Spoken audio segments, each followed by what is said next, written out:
Sa kailaliman ng gabi, si May Clarice story rin ba si Krang dito? Ito si ate mo, lasing na. Kuya, hindi nila malalaman kung nasan ako. Promise!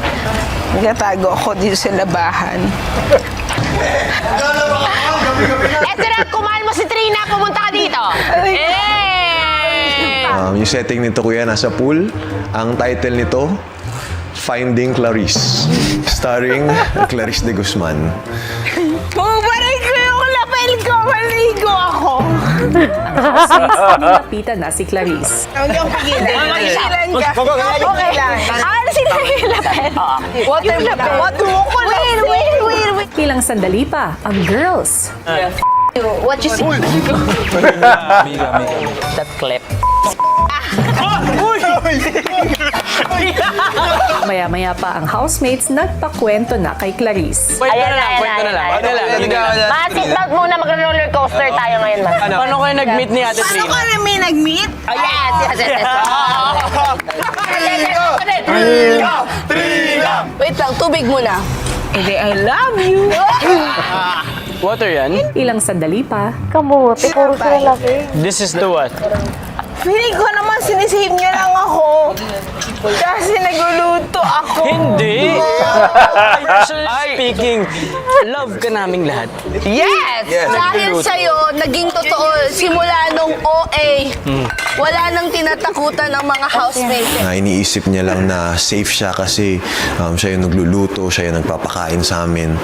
Which is obviously not the case. Kasi sa akin po talaga, kuya, si Atik lang yung one of the easiest na makasundo. Apakagaling makisama. Isa pa yan, kuya, ball of sunshine namin yan si Atik lang. Ibang kwentuhan ka pa. Ito, nasa akin!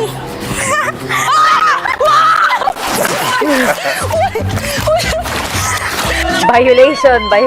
ang housemates inalalayan si Clarice pagkaahon nito. Kaya, uwi na ako ngayon. Ma, wag ma.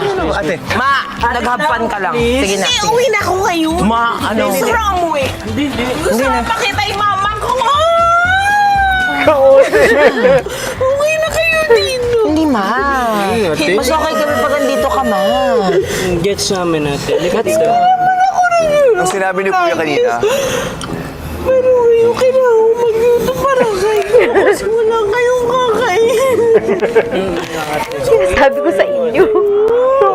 Ma, hindi ka lang pagluto, ma, personality mo. Isa ka sa nagpapasaya dito. Para ka naman siray. Puro sila mga lasing na nag-uusap-usap. Kuya, naiintindihan ko bilang nakakausap ko nga po si Atik lang. Yung mga salita po na nabitawan po niya, yung mga thoughts niya na matagal nang kinikip sa sarili po niya. Pagkakakilala ko po talaga kay Atik lang, is very strong. Kumbaga, nagpapaka-nanay, nagpapaka-ate po talaga siya sa amin. Time naman po para siya naman yung alagaan namin. Alagaan ko ganun kahit sa ganung paraan po, kuya. May balik po namin mga housemates. Siyempre, yung ginagawa niya po para sa ganyan amin. ka rin ba? Ano? si Pero di ba Donnie dapat may girls naisip. ang nagbabantay sa kanya? Housemate ka na talaga. Housemate ka na. House guest, yeah. But I just feel I've been here for so long. Mauunan ka ng truck sa time. Pero worth it naman. Dude, of course, bro. Of course. Ang boys inalalayan si Clarice sa pangunguna ni Donnie. One more girl. Si Cyril agad namang pinuntahan si Clarice. Ayan yun na, say. Si Ralph Lakda si tila ate mo sa nag-aalala kay CR. Izzy.